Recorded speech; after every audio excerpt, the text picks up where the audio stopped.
Hello and welcome to the Tifo Football Podcast. I'm Joe Devine, and I'm now joined by JJ Bull the Bullard. Yes. Hello there. Hello. There's a new person here today, isn't there? Yes, there is. It's Jonathan Ross Mackenzie. Hi, I Jonathan. can't believe you dumped that straight off. Well, listen, I want the listeners to know if they want to hack into any of your, online accounts, to know your middle name. Mother's maiden name is, of course, I'm not giving that. Dog. There we go. Right, yeah. Jonathan Ross Dog Mackenzie. Anyway, John's here now. So great. We've got lots of things to discuss today. Wales through to the World Cup. Yes, that happened. Messi did some goals. We will at least reference that. William Saliba returning to Arsenal, apparently, so we can talk about that. Daniel Farke joining Borussia Mönchengladbach. There'll be words on Perisic. We'll talk a bit about Paul Pogba, James Milner, and a couple of questions for John, as well as an exciting little quiz later on about Teenage Minutes. Yeah? Teenage Minutes Mutant Turtles. That'll be the name of the quiz. So it's a bumper-packed episode, and I can't wait to get started. If you like to get started, then you should download The Athletic. That's right, because with The Athletic, you'll feel like you've never stopped learning about quality football content. Is that right? I think you are on the right lines. But Yeah. do they download all of The Athletic? No, I don't. That's not. It doesn't really work. Download the like that, app. does it? You get the app. Yeah. Yeah. I tell you what, I read some good stuff over the weekend. I read something, I missed it a couple of weeks ago. Laurie Whitwell's, maybe it was last week. Laurie Whitwell's piece on Paul Pogba. We'll come to that later. There's two amazing anecdotes I'd never heard before at the very beginning of that piece. I'll tell you all about them later. But visit theathletic.com/Tifo. That's theathletic.com/Tifo in order to complete that transaction. Thank you very much. Okay. Without further ado, then I will leave you on the warm hands and the cool embrace of Jonathan Ross Dog Mackenzie. Yes, football stuff. Well, first, some news. I don't know how we missed this a couple of weeks ago. I think, I tell you what it was. It was Jake Daniels, the Blackpool player, who came out as gay a few weeks ago. I think he came out publicly on a Tuesday, which is the day after we record the podcast. And then there was a whole week of stuff, and then we didn't mention it on the Monday.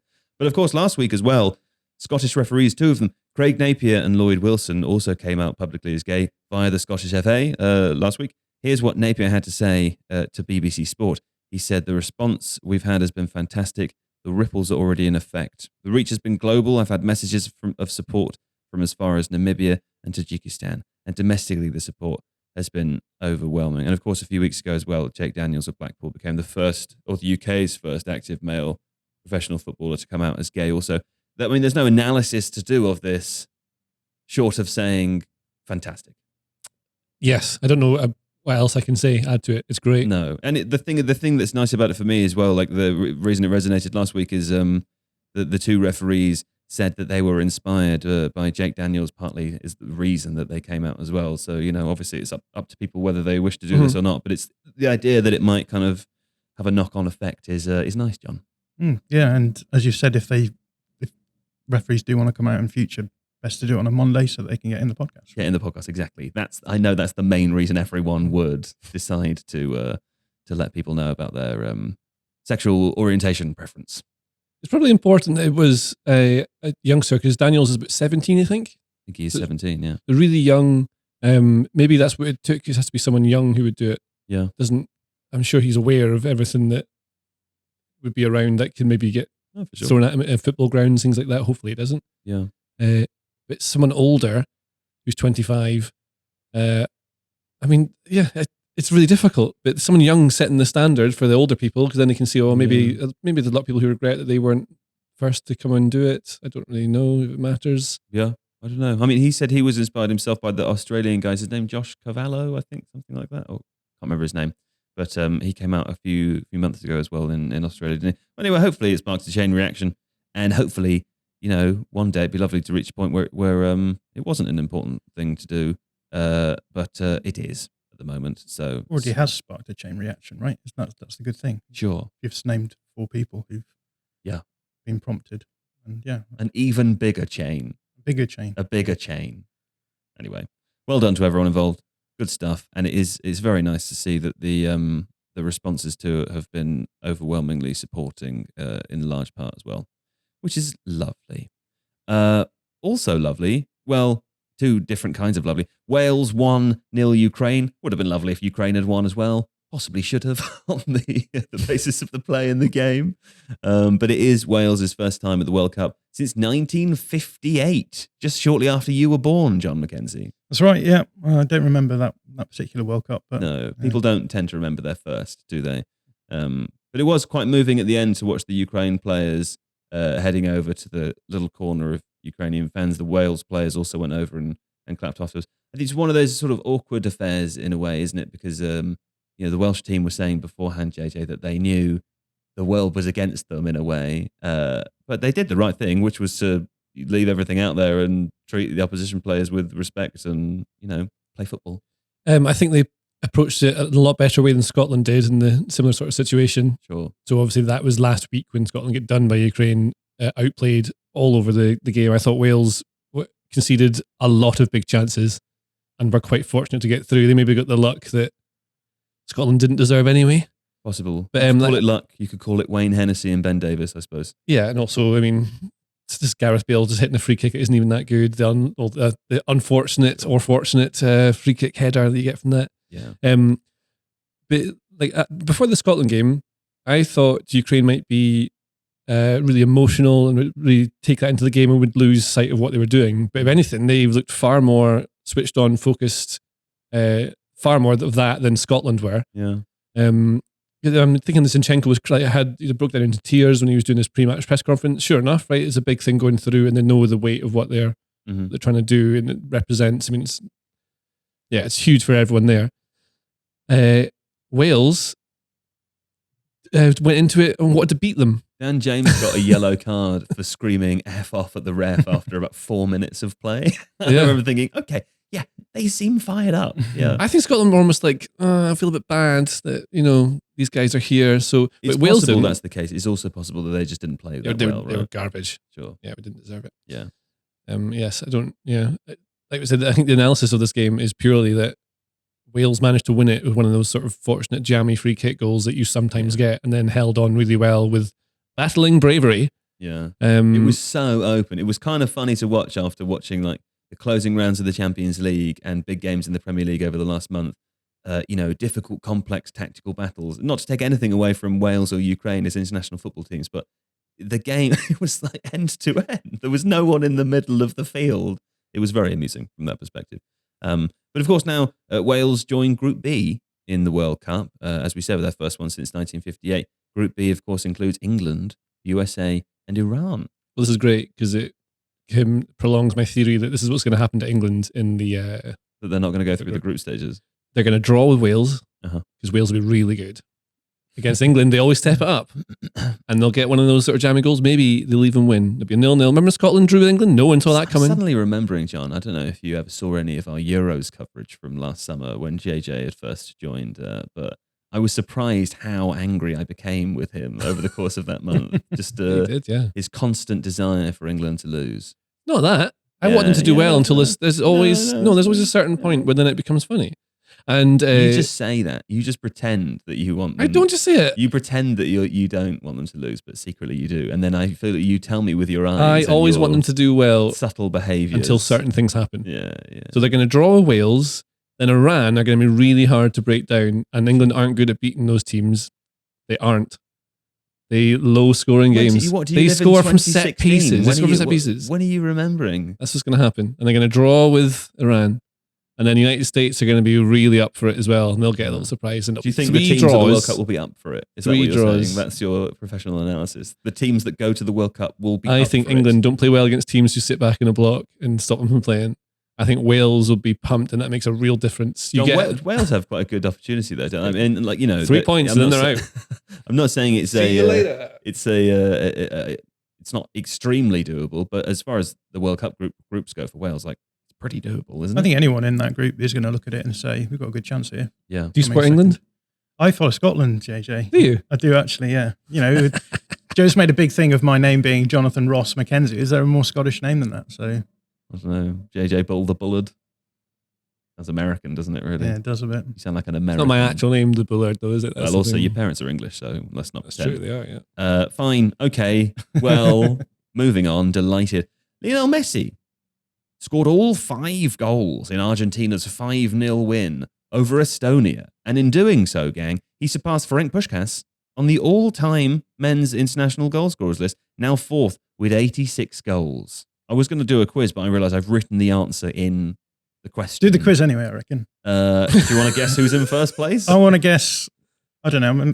I'll let JJ go. No, you take an easy one on your first. Okay, day, yeah. John. I think it might be Ronaldo. I think it is. Do you want to guess how many goals he scored? Well, it's over 100, isn't it? So yeah.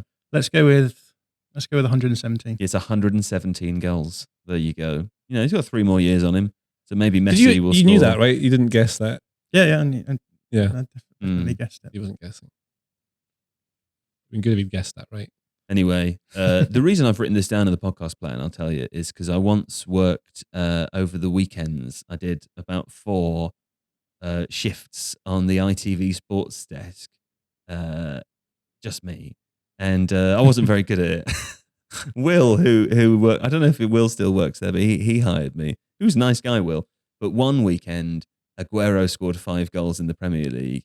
And I was working there, just didn't really think anything of it until Will sent me an email about 45 minutes later saying, do you not think Aguero scoring 5 goals is worth a news story? I thought, oh yeah, I guess when a player scores 5 goals, it's a big deal, isn't it? So that's just stuck in my memory bank. I've put this in the podcast. I don't have anything to say about it. I just figured you have to mention it when someone scores 5 goals. Maybe. I always thought it was pronounced Ferenc Puskás, so it sounded like you said Frank Puskás to me, which I like more. I said Ferenc. I know. Yeah. I thought it was Ferenc. I didn't know. That's Ferenc Varos, isn't it? So I guess it's just like the short form of Ferenc. Ferenc Puskás. I'm Call pretty him sure Frank that when it comes to Hungarian names, if Puskás. you're pronouncing them wrong. So Yeah. Puskás, I'm pretty sure is correct. I think that's right, That's yeah. the That's Dutch right. pronunciation. Ferenc. Oh, I don't know if Ferenc I'm right or Puskás. you're right. I don't know. Who knows? Who knows? Probably me, exactly. Well, anyway, I'm always Argentina also beat Italy in the self-conscious now. The Finalissima, which is the game between the champions of Europe and South America. I knew that before yesterday. So, you know, It's the first strong one. It's the Argentina. first one. Is it the first one? Yeah, I don't think you'd be expected to know that. It's good that that explains why I didn't know that then. You feel confident about Argentina heading into the World Cup, John? Yeah, I watched bits of the Argentina-Italy game and I thought Messi looked absolutely imperious. It was Did he? lovely to see. Yeah, it was like the Messi of old. Scintillating. Yeah, I made a point of going to the Etihad this season to see PSG versus Man City because I've never seen Messi live. And he was a bit disappointing, to be honest. Shame, I've done this with a few sportsmen, actually. I did it with Ronnie O'Sullivan, the snooker player. He got gobbed by someone, I can't even remember, Mark Allen or something. You can't even remember. That's how bad it was. yeah. Did you get the sense of excitement when Messi got the ball, though? I've seen him a couple of times, and every time he gets the ball, you feel it in the crowd. It's weird. Yeah, there's definitely a few sportsmen I think who have like an aura about them. I saw Tiger Woods live, and that was weird. Like I'm not the sort of person that sort of gets overawed by the idea of someone standing like 20 meters away, but I definitely did with. It's a good Tiger job because Woods. I'm in the same room as you. I'm this very feeling that a moment, little bit John. right now. Yeah. There was a really good chat Messi did with someone. I can't remember who it was. Did you read that? The interview he did. Did I read the chat Messi did with someone? Yeah, it was a magazine or a news A outlet. magazine or a news? I can't remember. Newspaper. Mhm. Doesn't matter. Anyway, Keep talking. he was JJ. explaining how he really got done in by COVID before when he was at PSG when he moved. Really? So one of the reasons he was very poor, like had a bad season. He's actually quite unlucky. I think he hit the bar an awful lot of times, and I need to find out what his XG was, whatever. Because maybe he was underperforming, but Sure. he didn't play very well. We know that. The move really hit him. So they didn't know they were going to have to move until they did all of a sudden. Then he had to move his children across to France. Obviously, him and his wife Sure. went across, and they struggled with that. Very emotional. Wasn't really sure what was going on because that was a huge life change all of a sudden. Mhm. And also, he got an injury. I think he got a muscle injury or something like that, maybe to his knee. I can't remember what that was either. Really good anecdote so far. I can't remember half of it. Mm. And then he got COVID, but he couldn't train properly and he couldn't breathe properly. He said like his lungs were affected or something like that. Basically, he got it bad. He was coughing a lot. Couldn't train. Came back early to try and train because he desperately wanted to prove himself. But he went back too early, and so wasn't. And by the time he got he was starting to get back into a rhythm. I think was the game that they lost to Real, wasn't it? In the Champions League, yeah, it was. Yeah. He said by that time he still wasn't quite ready, and then the season was over basically because that's all they play for, PSG. Yeah, it's interesting. I mean, he had like in terms of goal output, 6 goals in La Liga. 6 Liga, goals in Liga, which I mean, 10 XG, so he's underperformed by 4 goals. So, well, also in comparison to like his output for every other season ever, that's quite a significant drop. He's made more than 20 XG pretty much in every season for the last 4 seasons, right? And then he's halved it this season. So yeah, it's definitely a drop off. Also, I mean, this is his first new club with first new surroundings where not everything is built around him. That's the other thing, is that Barcelona was built around him, all of it, and he knew it inside out. And now you're playing in a different. Like you look at the example of Ronaldo, who went from Sporting to United to Real to wherever he's gone, and he's got to fit in a different way and is a different kind of player. Whereas Messi's was incredible, and I think is the best player ever. But he's built around that La Masia thing, where he's built in certain structures and certain ways of playing. So, and the people he's played with his whole life, like Piqué, Busquets, everyone would just know exactly where he is at any given moment. Whereas now he's got to adjust to that, while also dealing with the adjustment of a whole new lifestyle, and it's different. He's a human person. Different kind of expectations as well, because of course the expectation at Barcelona is that you win everything every year. But I think that the expectation that PSG win the Champions League with Messi and Mbappe it's not better or worse. It's just a different kind of environment to be in, I suppose, isn't it? Well, hopefully we'll see him get back to his best. Then it'd be lovely to see Messi have a nice World Cup. William Saliba is an interesting one, John. William Saliba, it seems like he's confirmed his return to Arsenal, or at least his return to Arsenal has been confirmed. 21 years old, he still hasn't made an appearance. He was signed in 2019 for £27 million from St Etienne. People were very excited about him, and I've heard people describe him as, one of the best young centre-backs in the world. Kind of odd at times that he hasn't featured for the team, or at least, there were opportunities last season perhaps for him to stay. What do you think of him as a player? Is he everything that people say he can be? Yeah, it's definitely an interesting one. I spent a lot of time yesterday watching Saliba in preparation for this because I haven't been really keeping up with Liga the last few seasons. We've been on 3 loans now, I think. He went back to Saint Etienne when he was first bought, and then went to Nice, and was at Marseille last season. And he's put up amazing numbers for Marseille. So everyone was talking about it. He just won the Young Player of the Year in Liga. And 2,834 passes is the number that everyone's going on about because it's I think it's the highest number of passes. I'm not sure if it's in top 5 league, but certainly in League ever. Right. And then, then also suggestive of Marseille's style of play, I suppose. Yeah, sure. And Marseille are a possession team, but he's also got he's got good numbers elsewhere. He's potentially a better carrier, I think, than he is a passer of the ball, and he's got again the most progressive carries in the league, the most successful dribbles by a centre back in the league as well, 31. But also he's got decent-ish defensive numbers as well. So in terms of why he's not really worked out at Arsenal, I guess it's more to do with the squad that Arteta has available to him. I was sort of thinking about this, but it does seem really well suited for him to now come back in and fill up one of those centre back slots for Arsenal. Is he more like Gabriel or Ben White? Yeah, well, he's sort of, I would say maybe a mixture of the two. I don't think he's as good at the on-ball stuff as Ben White, but he's definitely better defensively, I would say, than Ben White. In terms of the defensive stuff, I'm not sure if I would say he was as good as Gabriel, but he's definitely better on the ball. And do Arsenal play a 3 ever? They do sometimes, don't they? They sometimes change. He does it when it's not working, the normal thing that they play 4-3-1 or 4-3-3. So, I mean, do we think he'll be a rotation option then in this season? He's certainly worth it because he's played as a right-sided centre-back in a back 4, and a left-sided centre-back in a back 4, and a right-sided centre-back in a back 3, and he could definitely play as a centre-back. Right. So I think which is quite unusual for a defender to be able to play in all those roles easily, right? Yeah, for sure. And if you actually look at the options that Arsenal have, there's not a great deal to be excited about, I don't think, in their centre-back area. So who is there? Callum Chambers has gone to... Oh, has he gone? Aston Villa, I believe. But, who else? Rob Holding. Rob Holding, that's the one. And then I guess Kieran Tierney could play as an outside centre-back in a back 3. Yeah. I think if they did go to a back 3, they could stick Saliba in the middle and have Ben White on the right and then Gabriel on the left. That would probably... He's carrying the ball. You want him one of the side centre-backs maybe, so you're not leaving the big... Yeah, potentially, but I do think that he actually is quite good at sweeping behind.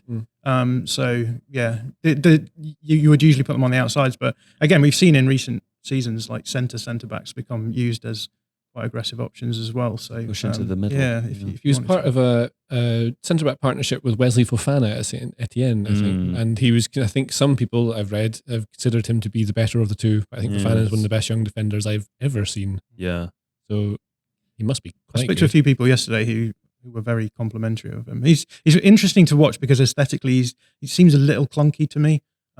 Just like he's obviously really useful productively. Like you look at his numbers, you see what he's doing on the field, but there's just a few things like sometimes he lets the ball run past him when the ball's passed from like a teammate from the middle and puts himself under pressure to sort of lump it down the line at times. But he also, like, he's good under pressure. He's obviously a good ball carrier, a good dribbler. But sometimes it feels like he doesn't trust himself enough. And I noticed actually watching games from the beginning of the season versus the end of the season, he actually seemed to be dropping off quite a lot in possession just to give himself time to pick the ball up. And I wondered why he was sort of, it seemed like he was almost lacking confidence a little bit when the ball was coming in. And I wondered, I mean, I think Marseille time on the ball is something he's not going to have in the Premier League. Yeah, exactly. So it did sort of make me wonder whether or not that's one of the reasons that Arteta maybe hasn't wanted to keep him around. But it just seems like I said, you look at the squad profile, look at the players they've got. It seems like a no-brainer to at least have him in and with that flexibility, you could use him. And like Arsenal, it felt like Arsenal lacked depth last season. It felt like they fell away at the end because they let players like Hector Bellerin leave, and then they ended up having to pay Cedric Suarez as a right back towards the end of the season. And obviously they lost Kieran Tierney as well. Like it just felt like they let a lot of players go who actually, if they'd had them around, would have been quite useful. More strength. Worth saying, I think Arteta has said when asked about this that the only reason that he let Saliba go to Marseille was because he wouldn't have had the minutes that maybe he needed at Arsenal, or that at least at Marseille he's had a full playing season. He's interesting though. We talked about this yesterday, but as you rightly mentioned, like there were quite a few minutes going. So it's like, I mean, I suppose there's a difference between playing a full season and being a sub. You plan your season, not assuming all your players are going to get injured all of the time, I suppose. But you probably don't. I would have thought a Premier League manager does plan the season expecting injuries to all their starters. I know, but then what you want probably is someone who's ready to cover and be at a certain lower level that can just sort of cover that, rather than someone who needs to learn and make the mistakes. You don't want to dent their confidence. So if you think you've got a top tier player coming through, you want to make sure they're playing games where they can get the necessary experience, so they're not going to potentially suffer confidence collapses, which can just not end your career, but stop you developing the way you should. And you go somewhere where they're more comfortable and they can grow. We don't know what he's like as a person. Like he maybe needs to be somewhere else. And Arteta read it that way as part of his management. He needs to be somewhere else to be amongst other people, to be able to come in as more of a grown up or something like that. Well, there's another interesting element to this, of course, as well, which is that he was signed 3 years ago. He only has 2 years left on his contract. Like if he plays really well this year, he could get snapped up by another team, hypothetically, right? Or at least the club are in have a slightly less bargaining position. Maybe he'll extend this summer, and this conversation is useless. If he doesn't, then he's near the end of his contract. Now, I think that adds a little element to it. But fine, interesting. We will be keen to see Saliba in the team to see how that goes. Let's have a quick break, and then when we come back, we will discuss Daniel Farke. Daniel Farke joins Borussia Mönchengladbach. This is interesting. Firstly, let me say I had completely forgotten that he'd gone to Krasnodar. And then when I read that he joined Borussia Mönchengladbach, there was a sort of line there saying, of course, he had gone to Krasnodar to be the coach, left obviously without managing any games. Borussia Mönchengladbach, though, it's sort of, the reason this interests me is because it sort of feels like a step up in a way. I mean, Mönchengladbach are a big team in the Bundesliga. They had a poor season and finished 10th in the Bundesliga this season. He's going in to replace Adi Hutter, which is their lowest league finish in over 10 years. But I think, John, this is like something about the perspective of fans from different places. Like people, Premier League supporters of Premier League teams probably think, well, Farke did okay at Norwich, but also got them relegated, and his showing in the Premier League was pretty poor overall. But it seems like, at least the board at Mönchengladbach and perhaps fans in Germany will look at him and think, well, he did a fantastic job getting Norwich promoted. Slightly different perspective, isn't it? Yeah, for sure. It's I think that obviously the majority of fans of Premier League sides are not going to be watching the Championship anyway.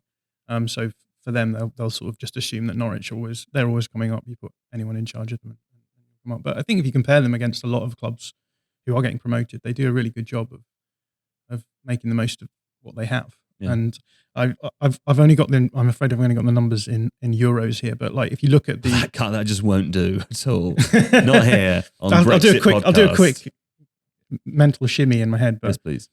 Just in terms of like net transfer spend, he's only been in the negative for 2 of the 5 seasons that he was at Norwich, and that was when they went up into the Premier League. And the first season they came up, they only had a net negative of 6.6 million euros. Yeah. So that's nothing. Like obviously this last season gone, they did spend a little bit more, and their transfer activity was a little bit less than impressive this season. But overall, pushing 50 million euros net spend in the positive. So they made a lot of money. And obviously when they've dropped down a division, they've sold all of their good players who perform well in the Premier League, had to rebuild the team and still brought them up again as well. So it's definitely one of those ones where I think people underestimate the inequality of the Premier League. If you actually look at what he's working with, he's done a really good job.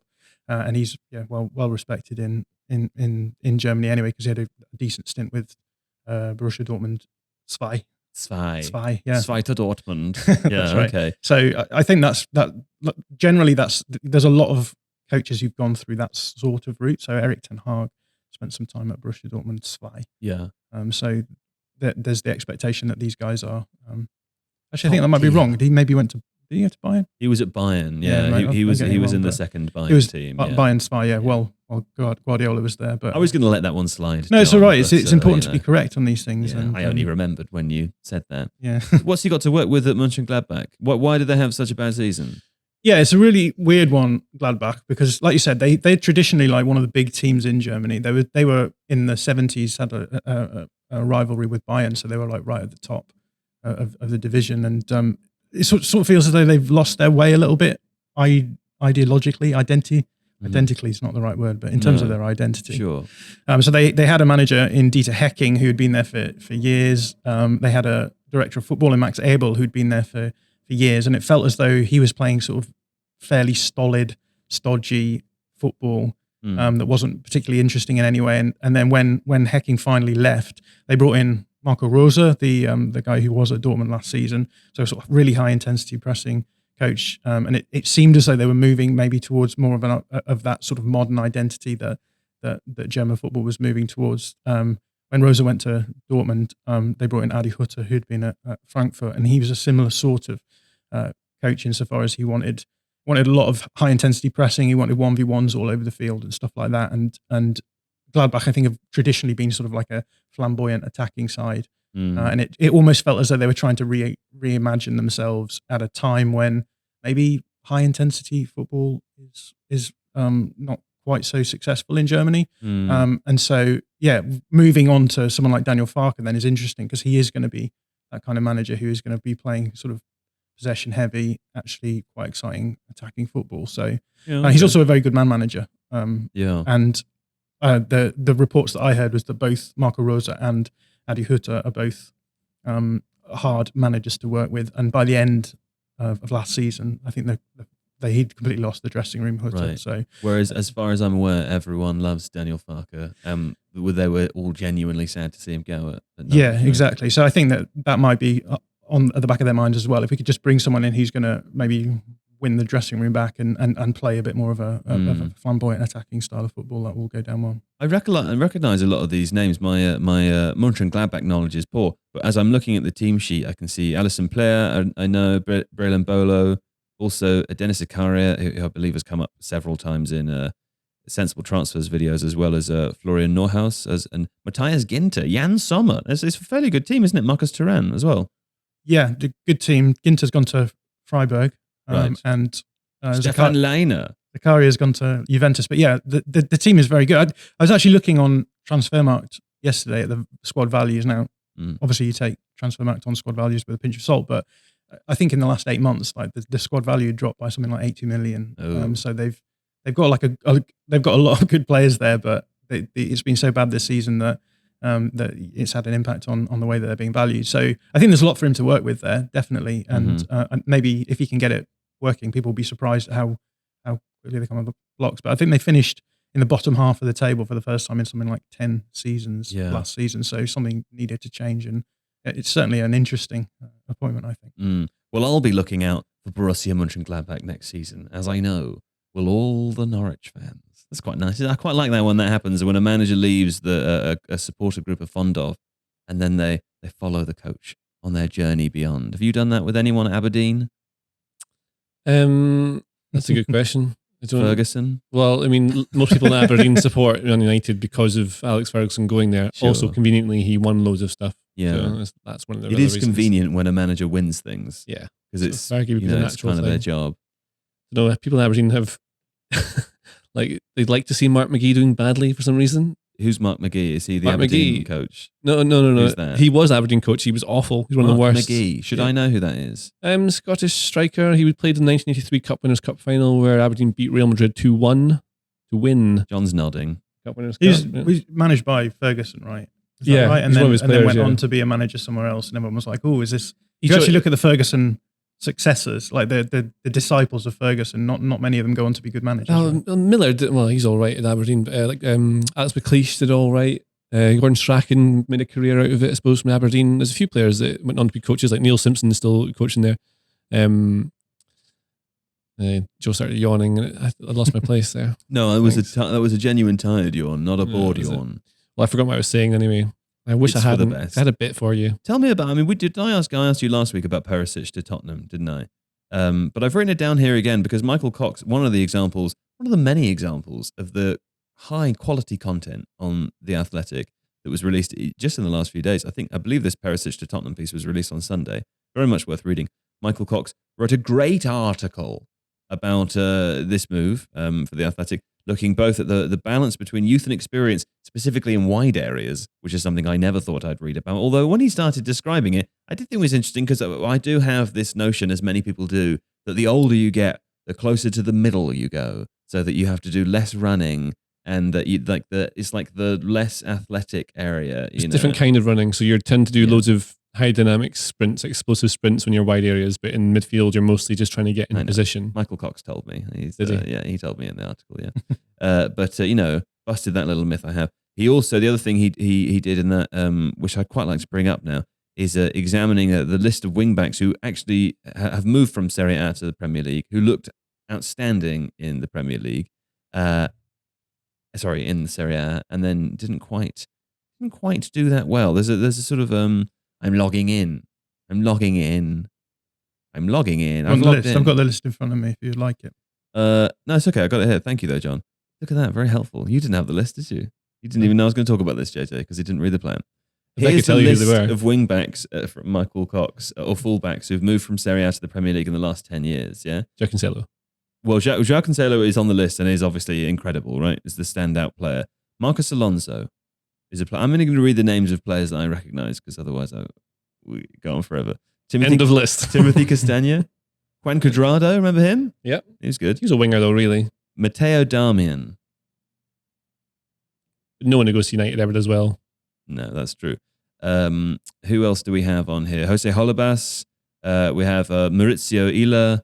Stefan Lichtsteiner. Do you remember he went to Arsenal? That was bad, wasn't it? He was about 40 years old at the time, wasn't Yeah, he was. A few of these players were pushing on a little bit. Well, Ashley Young is an example. I like that he's included because technically he did move to the Premier League from Serie A. Doesn't quite make the point. But I guess apart from Joao Cancelo, Marcos Alonso has been fairly successful. Cuadrado, I think Chelsea sold on for some money. There's not that many players on the list that were really good, although many of them were excellent in Serie A. Well, I'd say Conte is the king of the wing-back coaching. You get Victor Moses as the king back. The king back. Yeah. Victor Moses was really good under him at Chelsea. He took him into Milan, didn't he? Did he sign him? He must have done. Yeah, I think so. And he obviously took Ashley Young over as well. Yeah. So Ashley Young was coming back from having been with him as well. Having been Conte'd. That's right. And if you've got experience and are a very good positionally, then you don't have to do all the running. I mean, you still do, but not as much because you're already in the right position rather than having to make up yards to get back in.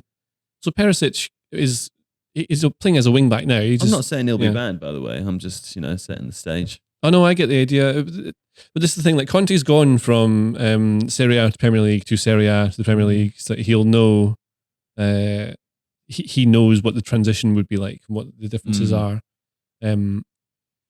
And he knows exactly what he wants from his wing backs because they're really, really important. And they tend to play very high up the pitch. So having someone who is really good in attack is very useful. Yeah. I guess it depends on what Spurs. So the left centre back currently is Ben Davies plays there. He's basically a left back.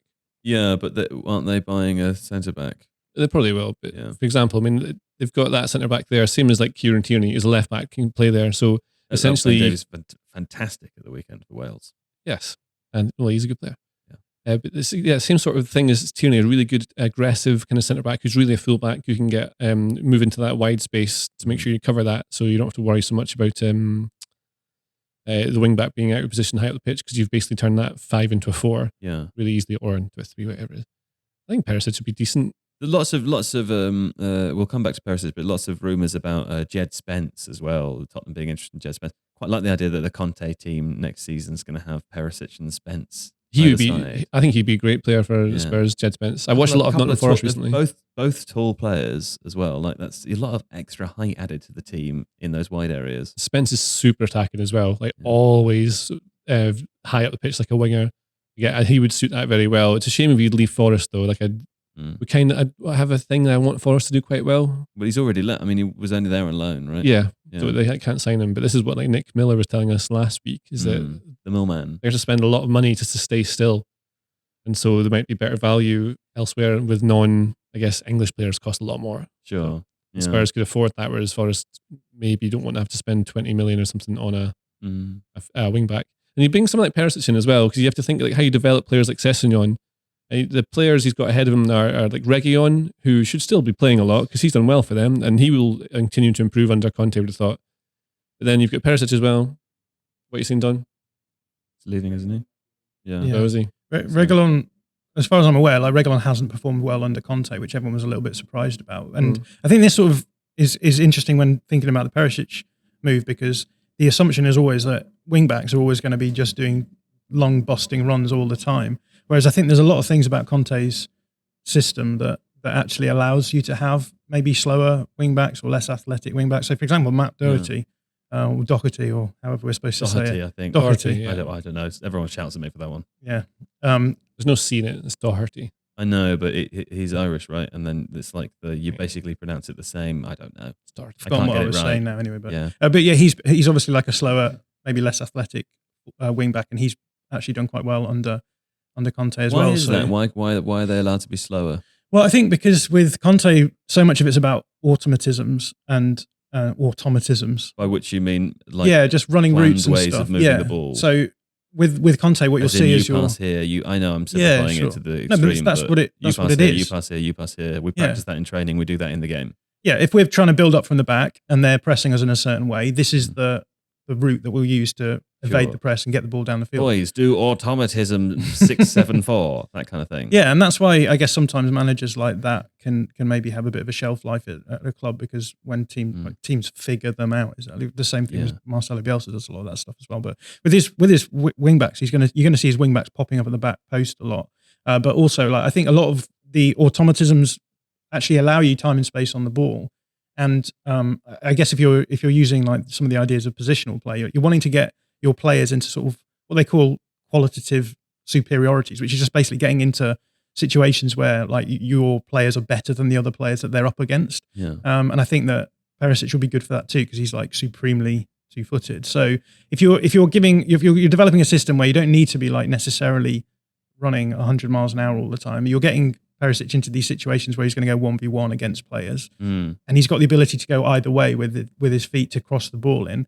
I think that he could perform quite well for Spurs. I guess the issue is he's just old, isn't he? So he's 33, and at some point he will drop off. And we say this every season about Perisic, and it doesn't happen, but it will happen. So I guess the question is like, how many minutes do Spurs want to get out of Perisic in the next couple of seasons? Because I think he's on a 2-year contract to make it worthwhile. But I'm pretty sure that if they got 1,500 minutes out of him next season, they'd be pretty happy with that. And like you say, Conte has rotations of wing backs. He's going to have he could feasibly have 5 wing backs available to him because he likes to bring his wing backs off after like 60 minutes or so, doesn't he? So you'll have that rotation. You'll have probably 2 wing backs on either side, and then Perisic is 2-footed, so you could feasibly use him on both sides. Well, you could use him as part of the front 3 as well if you want to. You know? Yeah, and then like JJ was saying, like he's going to be able to help these youngsters come through. Someone like Ryan Sessegnon in particular, who has sort of had a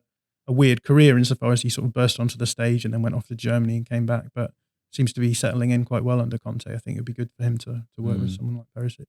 Quite like an American football sort of thing, automatisms, isn't it? You know, I feel like where the coach calls the play, that sort of, stop-start thing. What are you going to say? You're looking at me like you're going to say something. That was a really good answer, wasn't it? I was thinking of saying, Alex who? Who? Who's that guy? Never come back. Let's have a break. We all need one now, don't we? What a lovely break that was. A fantastic break. I had a nice time. I had a nice time as well. John, did you have a nice time? It was Let's real. talk about Paul Pogba. He's going to leave Manchester United. We all know this. This is the thing I was saying at the beginning of the podcast. Producer Don's going to like this. There's some fun stories I'd never heard before in the Laurie Whitwell piece that came out on The Athletic. The first one is about Mourinho. So Mourinho holding a meeting with players in 2018. He told Pogba to stay away from the meeting due to his injury. So when Pogba wasn't there, he told the other players can't be a captain or second captain. In Pogba's case, he was like the vice captain or whatever, when they want to leave. And he was laying the groundwork for sort of taking Pogba's status as a backup captain away.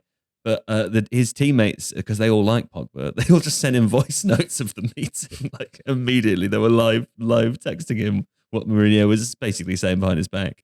And then Mourinho apparently then told Pogba in another meeting in front of other players that he was taking his second captaincy away, which is an example of like one possible reason why he didn't feel that good. You know, that's a maybe thing, right? It's also interesting to think about like the way that he is perceived by some people, Paul Pogba, in the dressing room as a kind of player who causes trouble. Apparently this doesn't happen at all. I'll come to that later. But maybe that comes from the Mourinho era of Mourinho singling out players, but that guy. Second story, 2020. So when Solskjaer is a manager, Pogba obviously plays some of his best football under Solskjaer, a little bit freed up, I suppose, had a much better relationship with the coach. He apparently texts Solskjaer in the summer of 2020 asking for a new contract. But all the club did, even though they were encouraged to do it, to offer a new contract by Solskjaer, all the club actually did was offer an extension to his existing contract, which is the one that's been sat on the table up until now, which is another possible reason why Paul Pogba felt a little bit dejected or maybe didn't want to stay.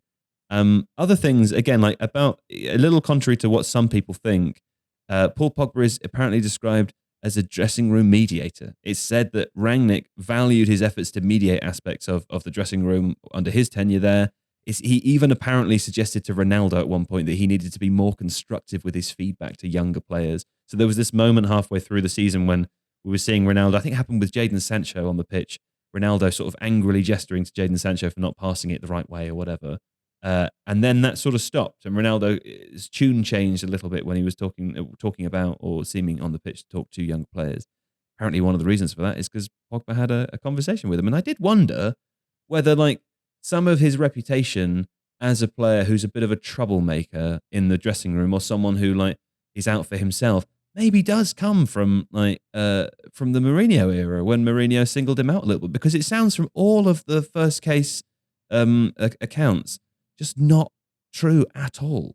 Well, he joined under Mourinho, right? So that was the big signing that they made when he came in, and then didn't really suit the way Mourinho wants to play. Mourinho wants a creative outlet because he likes to lock teams down and have absolute control. Talk about automatisms. Like Mourinho wants to have everyone. It's a good band name, isn't it? Yeah. Talk about automatisms. The new hit. But Pogba in that. So everyone's talked about in the past that Pogba's best seasons was when he's at Juventus playing as part of a 3, and he had like Pirlo and Marchisio and these sorts of players next to him helping him out, right? So he had a really balanced midfield to work off. United have never had a defensive midfielder really of the kind of the quality that can play alongside him to support him in the way he wants to play. They've never really had a position for him, but also his decision making is regularly terrible. So he's one of the best technically gifted players that you'll have seen play in the Premier League. Like he's phenomenal, and even like his being really tall helps. He takes the ball out of the air and onto his chest, controls it dead, then dribbles past someone. But the amount of times I've seen him lose the ball in the centre circle, making what I think is just a silly decision, and the kind of thing that you wouldn't get from like Josh Brownhill at Burnley, who would actually function better in that role, even though he's not as good a player. I think he's a really good player, but he's just not. Oh, I hear this. Josh Brownhill bigger than Paul Pogba. I'm just thinking of a player who like suits the system perfectly, right? Because then Brownhill just gets his job done, does the work. I'm not saying Pogba doesn't work, he does, but then he'll lose the ball and he'll sort of jog backwards to get back in position, but that's not what you need in that sort of situation if you don't have other players carrying you. Sure. But here's the thing, right? Like, so Carl Anker of The Athletic also was asked to describe how he'll be remembered. You're saying some of these things as well, right? Yeah. Pogba's 6 years at the club will be remembered as a period of unrealised potential and dysfunction. The Frenchman is one of the most dynamic playmakers and dribblers in world football, but United rarely played him in his favoured position in left midfield of a 4-3-3, nor did they ever purchase a mobile defensive midfielder so he might perform comfortably in a deeper position. I think you kind of already put the nail on the head, but like, yes, he does have that facet of his game where his decision-making in central areas is not always the most sensible. It didn't really matter as much at Juventus because he was in a midfield three with two other incredible players. And I think it's weird that he's been there for 6 years, that he has, arguably in terms of his individual quality, is either the best player at Manchester United or one of the top two or three, and that they haven't really brought in a coach who just wants to play in a decisive 4-3-3 style in a way that suits Pogba. They haven't brought other players that can help bring the best out of him. And yet I feel like on the way out, it's like too often the conversation is about his abilities. Like every player has things that they're good at and bad at. And like Paul Pogba, as far as I'm aware, has never said he's great at playing in a single pivot in central midfield. Like, he can play for France. He won the World Cup playing for France. Yeah, but next to Conte, who's like two players. Right? No, exactly. It doesn't count. He's got the cover. That's not playing in a two. That's this playing is the problem. in a two with N'Golo Conte. At some point, you have to demand consistency. Like the best players are consistently, like you want to get a 7 or an 8 out of 10 of them every single game. Who's that? The best player. Josh Brownhill. Not Josh Brownhill. Give me an example. Lionel Messi. Lionel Messi, okay. Lionel Messi, a player who his entire team was built around, who always played in his favoured position, who always had other players sitting around him to help when things didn't go well.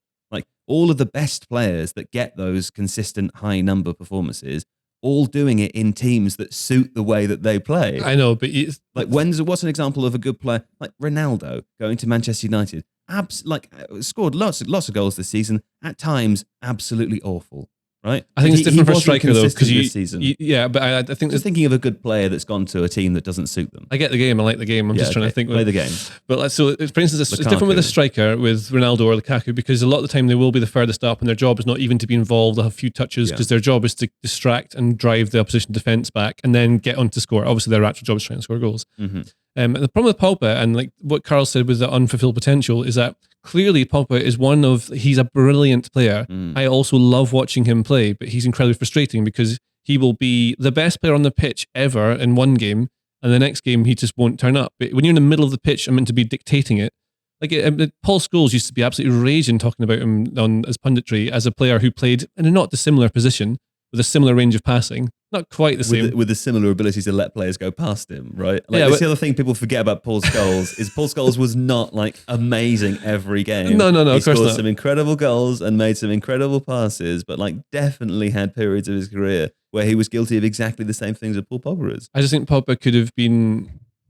Kevin De Bruyne, right, is a good example. Also an incredibly gifted technical player. Yeah. But there's something De Bruyne have, like a drive. He will never accept losing. He'll be running about the place trying to make things happen and consistently wins. He's maybe in a better supporting structure, but Pogba, I think... Are you saying Pogba doesn't have the drive to win? Pogba's a baller, isn't he? He's a baller. That's what it is. Like the word baller was invented for him. Just someone who, like, when you watch him play, you know that he's just got the supreme ability with a football at his feet. Forgetting about like tactics or like the game itself. Sure. If you saw him playing in the street, you'd be like, that guy is just incredible. And I think that's why it's so hard to read Paul Pogba, because he's undoubtedly like one of the best players to ever use a football. And yet it's so hard to fit him into a system that makes him work. And it reminds me of five-a-side football when you've got one player who's so much better than everyone else, but he's also on the losing team. yeah, exactly. Is it that hard though? Like you say, it's so hard to fit him into a system that works for him, but Juventus did it. Like Man United didn't really ever try. They didn't buy a player that could sit alongside him. He did okay, but it's inconsistency. It's the thing. What did he win at United? He won a Europa League, maybe Europa League and a League Cup in his first season, and got him to second under Solskjaer. Or Mourinho did second as well, right? Did Mourinho do second? That's the thing. He did okay. His numbers, you don't have to judge him purely in numbers because his role would change so much. I think he hit over 10 goals one season. I'm looking at who scored. And a lot of his assists that regularly registered are he passes to someone near the halfway line and they run and then score a worldie. Yeah, that happens quite a lot for Pogba. Sure.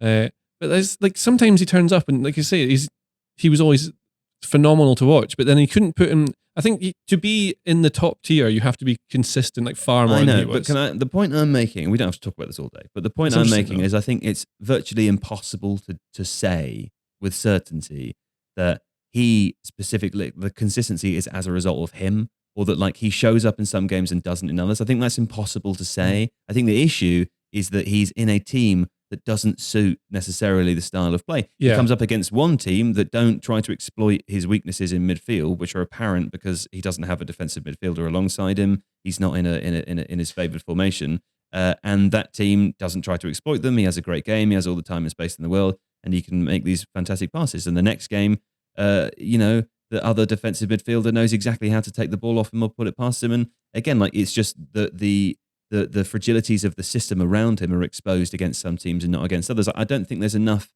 information or evidence to say it's him that's not showing up. I think the decisions, like for a player of his importance and his value and what they wanted to get out of him when they signed him, the example of like the structure around him being wrong, not having a defensive midfielder, sure enough, it's definitely relevant at some times, but you should never be like some of the mistakes he's made in the middle of the park where he's tried to go past two people when he knows there's no covering player behind him. He should know that. Yeah. He's one of the best players in the team. He should know there's no covering player. So you can't afford to take the risk in that position.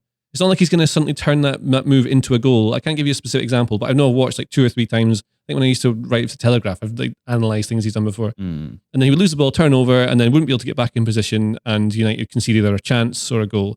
That's the sort of thing it can happen once. Everyone makes mistakes now and again, but you have to learn from it. But he would try the same thing again later on. But that's part of what makes him so good. It's because 6 out of 7 times it works. When it works, it's amazing. There's bad. Yeah, and that's the problem. But when it works, you take the team up the pitch, you may get a chance out of it. When you concede it, it's a lot worse. Well, the mistakes stand out more. Yeah, you mentioned Kevin De Bruyne before, though, having that drive, and isn't that the aspect of Pogba that is his drive? That he gets into the situation where it's happened so much in the last few seasons, where Manchester United aren't playing well. He's like, I've got to try and change the game in some way. So he starts taking those more high risk. Maybe, yeah. Yeah, and because I agree with Joe. I'm sure you agree with Joe as well that the system doesn't. JJ does agree with me. He just won't say that. The system doesn't suit him. I don't think I'm disagreeing with you particularly. Let John talk. He's new. Right. Come on, John's new. Yeah, the system doesn't suit him. But there is a sense at the same time. I agree with JJ that like when you have a player like who is a baller like that, who is going to be like a moments player, who can do things that no one else can do, but they maybe have weaknesses off the ball. You have to carry that player to a certain extent as a team as well. And I guess at Juventus, that was fine. They were the 5-a-side team with a really good player, but they ended up winning a lot, right? But then he goes to Manchester United and that flips, and it's kind of hard to sort of work out how do you get the most out of a player like that in a league which is more competitive, where you're not going to be the team that's probably going to win more times than not in the league. So I do think a lot of it does come down to that. But there's definitely a way you could play Pogba and get it to work, but none of the Manchester United managers have managed to do that. So I guess in summary of it all is probably that he's almost a symbol of what is going wrong at United, signing players they probably didn't need for an awful lot of money, more than needed to spend, didn't get the best out of them by not supporting that purchase, expecting it to work on its own, then changing the management structure above him so many times that there's no cohesion, and then no one benefits. Yeah, it's sad.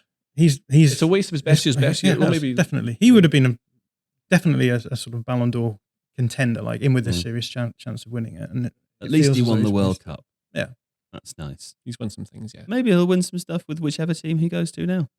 Yeah, Burnley, right, to replace Josh Brownhill. He might win the championship. He could go to Real like, easily and be in a like long-term replacement to It's not the same. It's not as good as Luka Modric. Modric is a good example. Yeah. You could use Really Modric, technically gifted. Pogba, and Casemiro. Yeah. Yeah, Kroos could come out the team, but you've got Camavinga now replaces him. Like that. Yeah. They've got too many Yes, good players, really, haven't they? Played him in good position. You'll like this, JJ. Mr. Consistent James Milner. Now watch JJ is gonna get all excited about James Milner because he's consistent, doesn't let the ball go past him. He gets stuck into tackles. This is a He new has a one drive. from you. He definitely has a drive. I'm like, somehow now John's arrived. The dynamic has shifted, so I'm painting you as the proper football man, which it's quite fun for me. Okay. Yeah, and you are proper football man. James Milner to stay. James Milner has agreed a new 1-year contract with Liverpool. Now check this out. Check out this information I got from The Athletic. He is understood to have accepted a significant wage cut to stay at Anfield, and you'll love that, and turned down more lucrative offers, including 2-year deals at two other Premier League clubs, apparently. Klopp considers him essential to the team's continued success. JJ, don't you love it when a good boy takes a wage cut?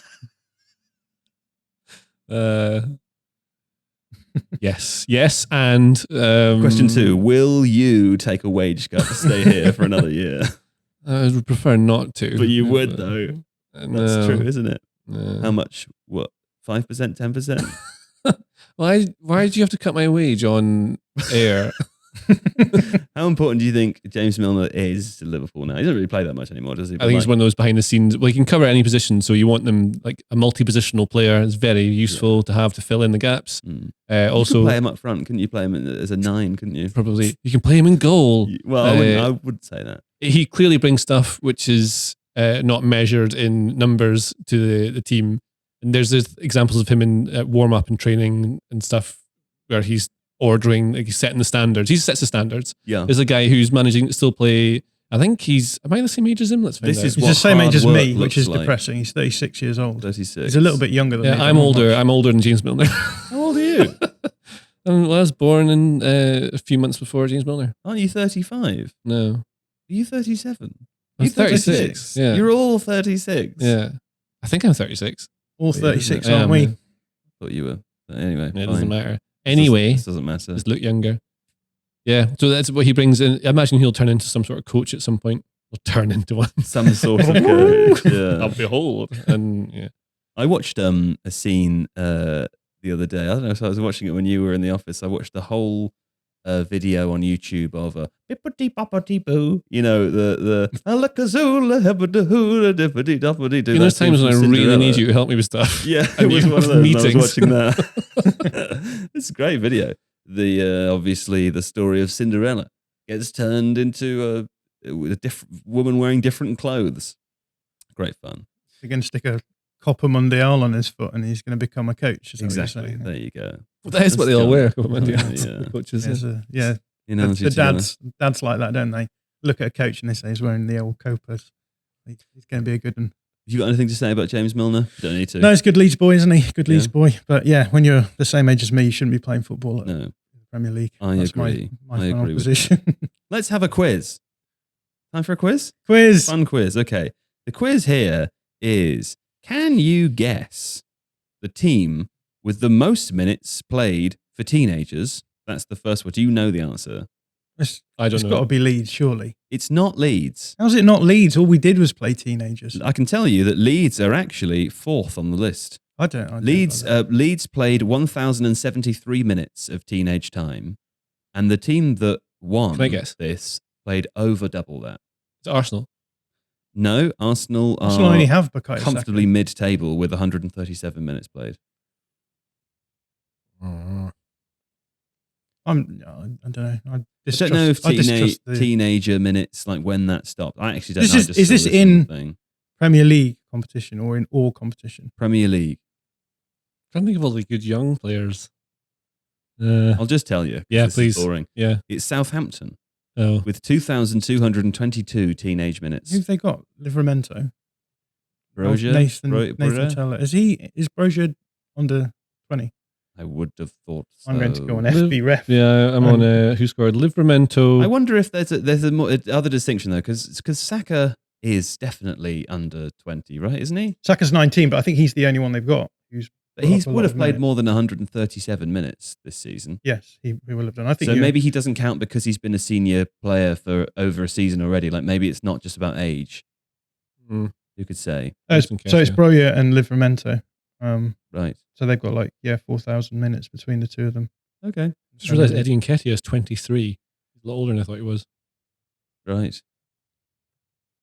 Well, do you want to guess? There are 4 teams on this list. This will be easier, I think. Apparently don't have any teenage minutes at all. Burnley is one of them, yes. Man United. Man United is not. Man United are very good. Very good for teenage they're always. What are you talking about? They're always playing young players. It's their big thing. It's the only thing they have, JJ. Let them have that at least. They haven't played a game for, 57 years or something without yeah, it's a long time without academy player on the bench. Yeah, on the squad. I think Burnley is one. Yes, Spurs could be up there. Spurs have played 3 minutes. Okay, that's pretty low, isn't it? 3 teenage minutes. The other ones I got. Opening it. I can see you opening it. The other ones I got were Chelsea. Chelsea okay, one. Fine. Chelsea is one. Yeah, Chelsea. Also they have young players, but not teenagers. Well, their teenagers are all at Southampton. Yeah, so yeah. And then I got Newcastle as well. Newcastle one. Newcastle are one. They're bottom with 0. Right. Just above them with 0 is Leicester City. Okay. The other team. As it happens, though, I don't understand what the parameters for that are. I imagine that for some reason Saka must not be eligible, maybe because he was already a senior player last season. Maybe it's something to do with that. But that was fun, sort of. Was it? I want to look at Leeds now, sorry. I'm sure we've got more minutes than that. Maybe not. Actually, yeah, you're right. Without knowing the parameters. Hard to say, isn't it? It's hard to say. Fine. I've grown tired of the game. Yeah. Questions for John is the next bit. Yes. Yeah. Although we've done a few of those, but people need to know who John is. It wasn't those sorts of questions really. It was more football questions, but you could ask him some of those questions if you want. Who are you? And why are you sat next to me? Googling Josh Brownhill. It's not a real one. Don't know. Do you want to have a question? I'm not really switched on today, Joe. That's all right. Don't worry about it. I'm not really. You were too easy to beat in that argument about Paul Pogba. I know something's wrong, but we'll talk about it after the podcast is finished. You think you beat me?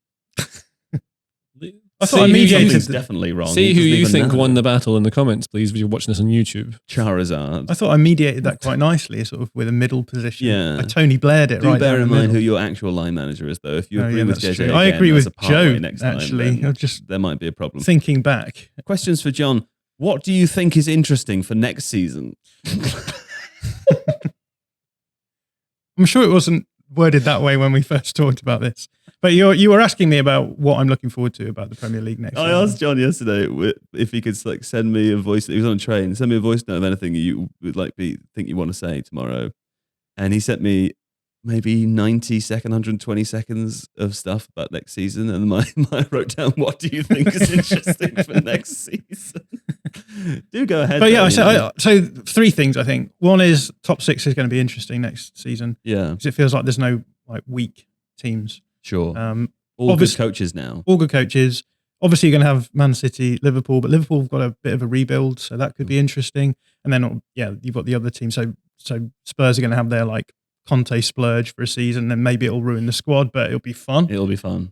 Arsenal seems to be sorting themselves out. Mm-hmm. Manchester United could be good, maybe. Who knows? There's another team in there that I've not mentioned. Chelsea. They're going to have.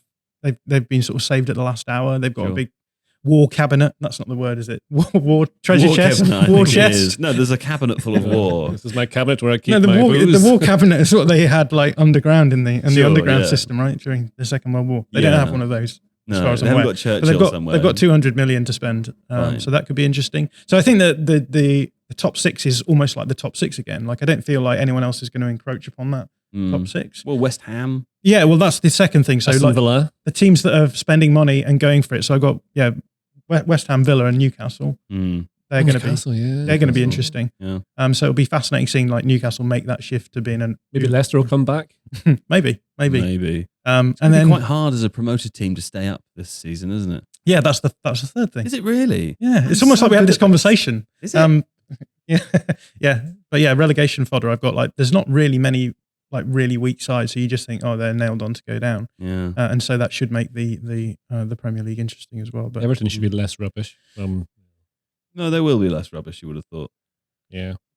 well, when they sacked Frank Lampard Yeah. after 2 months in November, yeah. It'll be November, yeah. Okay. Well, the other thing I had to ask you is because, of course, John, you're a Leeds fan or a I am. Leeds supporter. Well, yeah, I suppose that's one way of putting it. Sure. I follow them, certainly. Yeah. You're actually your inaugural Tifo IRL video is about Leeds. But I suppose what I've written down here is talk to us about Leeds this season, because in losing Bielsa, from an external perspective at least, it does seem like Leeds have lost a bit of what I thought their modern identity was. I'm not really sure what's left now. Yeah, it felt like Marcelo Bielsa was what made us different, and then we've got rid of Marcelo Bielsa, and so we don't feel quite so different anymore. I don't want to watch Leeds anymore. Yeah, so Jesse Marsch, I'm sort of on the fence on a little bit. I didn't like what I saw from the end of the season. You'll find out from my video that there is big differences between the way that Jesse Marsch plays and the way that Marcelo Bielsa plays, despite the fact that the Leeds board have sort of made this succession story all about being like, well, this is a sensible succession because they're both high intensity, high pressing managers. So there's a lot of work to be done over the summer in terms of the squad. And at the moment, it looks like a lot of the targets that we're going for are ex-Jesse Marsch players. So it's almost like he's decided that he can't really coach these players into his system. So we'll just bring in players from a Red Bull system that he's played under him before. You do have to, we do have to do something with you know the much squad, more than I that's do. true. They got to buy new players because their squad is not good enough. Yeah, absolutely. And our squad's too old and we don't have any depth, which is why we played like. And if you want to start putting system players in, you buy ones that already know the system, right? That makes Yeah, no, I think that's definitely true. It's definitely a smart move to make. But I think the problem I have with it is that Victor Orta, the director of football, has sort of angled it being like, let's be smart, let's play a different style of football where you can maybe target market inefficiencies and bring up players that aren't, people use the word moneyball, but it's sort of finding players who aren't valued by other teams and getting value for money for it. But we're not doing that. We've now become a team where people are like, well, we know what sort of players they want. We'll hold the feet over the flames to make sure we get high price for them. So we buy Brendan Aronson for whatever it is, 23 million. And again, Brendan Aronson, good player, will be really good in our system, but you're not getting value for money there. You're sort of being held a little bit. But you see the fire come out then? A little bit of fire, wasn't there, when he started talking about Leeds? Got a little quicker and a bit more irritated, and his face did this a bit more, backwards and forwards, We're going to learn the buttons to push. Yeah, I think that's going to be fun for us. Okay, well, it's nice to have John here. We can learn all about Leeds in much more detail than anyone is keen to over next season. That's going to be fun. I think that's the end of all the things. You got anything else you want to say? Ask John another question. Oh, yeah, go ahead. Who is the best? Have you two? No, just who's the best? That's the question.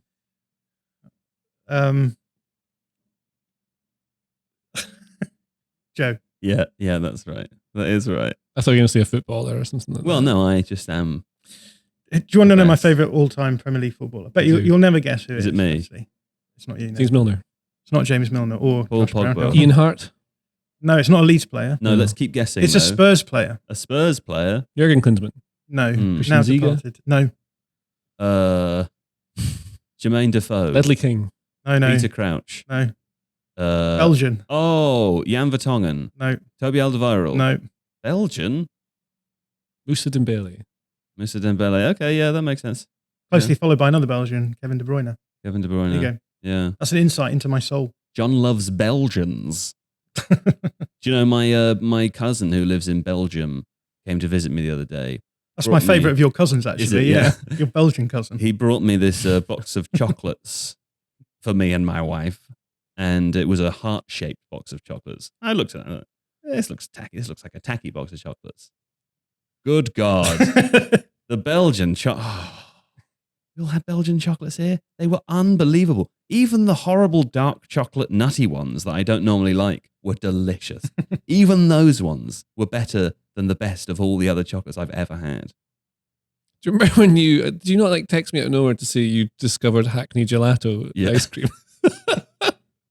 Joe just texts me. It's like, Gelato? This is amazing. The best thing I've ever eaten. And this is coming from a man. I've eaten a lot of Ben & Jerry's, right? And listen, fantastic brand, fantastic ice cream. But Hackney Gelato, the dark chocolate one. Oh, If you work for Hackney Gelato, Joe wants to meet you. I'll do a free advert. I don't care. You just did a free advert. Give me some, fair. but a proper one. I'll have some free gelato. And I want some craft beer and crisps. Here's another advert now before we finish. An advert for the good people of of the NHS hospital, Whittington Hospital. Yeah? This is going to sound weird. Yeah. But I had a colonoscopy last week, right? No, but see, this is the problem. This is why I'm saying this, because of JJ's immediate reaction.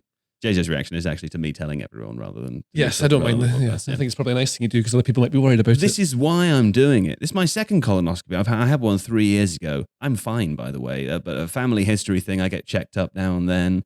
I get checked in. And it's all fine. The reason I'm saying it is because I think it's a very common thing, becomes much more common as you age, both of you. And James Milner. We're older than James Milner will, James Milner, if he hasn't already had one, he'll be having one at some point. We all do. And I know it's very invasive procedure. It feels that way, like it's going to be. And people are nervous about it. So I figured I'd just say it's almost completely fine. It really is. Like the worst bit about it is the prep that you have to do beforehand, where you drink the laxative and you must remain near a toilet, and it's not nice to feel it's fine. Basically, it's fine. It's just not ideal.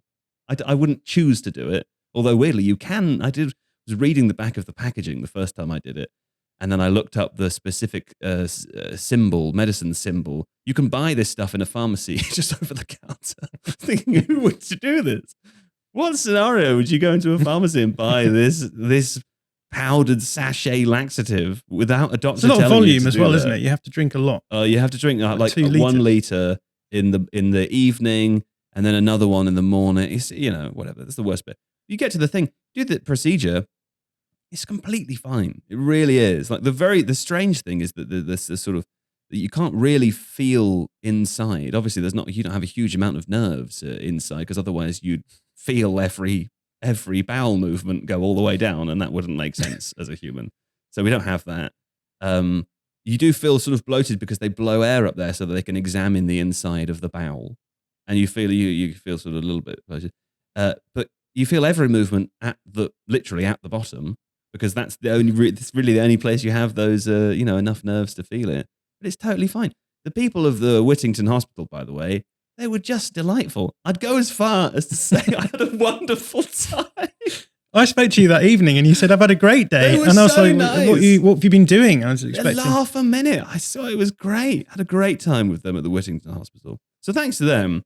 But also, if you have got one coming up or there's one on the horizon, don't worry about it. It's fine. It's just, it's half a day.